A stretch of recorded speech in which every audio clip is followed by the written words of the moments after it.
isang update ngayong araw na to at maraming salamat sa ating mga viewers Luzon, Visayas at Mindanao. Update dito sa ating Phase 3 Esplanade. At sa ngayon mga kaibigan ay nakikita po natin dalawang tugboat ay nakaabang dyan. At ditong tinatawag natin na hallway, no, at ito ay paakyat papunta sa Binondo Bridge, ngayon ay hinuhukay na po nila. Nakikita nyo, nagre-reverse na po sila, nagpo-poste sila, at kasalukuyan mga kaibigan, nandiyan kayo ang ating backhoe, no? At pinalitan po niya ng pinaka-nozzle at ginawan ng jackhammer. At habang sila ay nagbubutas mga kaibigan, nandyan po ang ating mga mixer, naka-ready na po. At ang ating crane naman, kanina pa yan nagbababa ng mga poste, no? At ayun, no? Napakalaking poste na yan.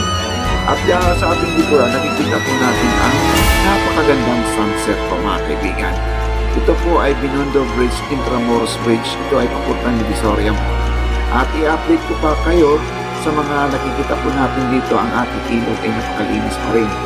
Ang ating tugboat, sila po ang nagsisilbing makina ito sa napakalaking barge na to. Nakikita po natin yung mga poste doon, no?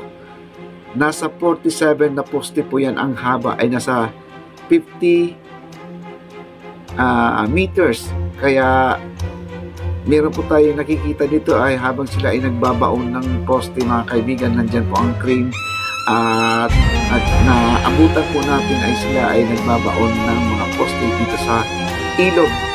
At ngayon po mga kaibigan, ang nakikita po natin doon sa ating harapan ngayon, napakaganda po ng ating ilog Pasig. Wala po tayong nakikitang basura, nanininting po, no? Ang ating mga basura.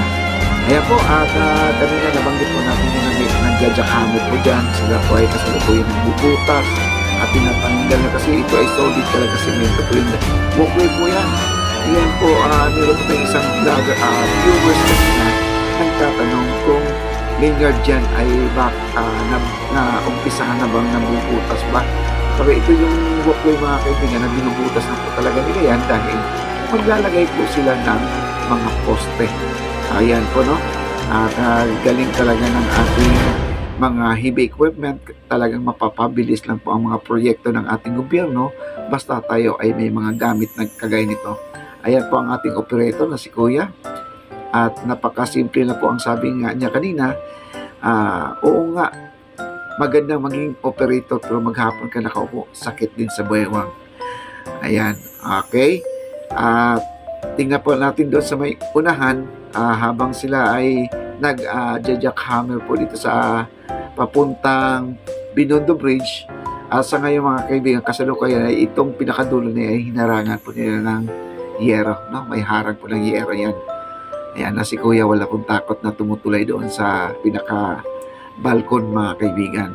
May dala pa siyang mga bakal. Wow! Tuloy-tuloy na po tayo sa ating update hanggang sa dulo.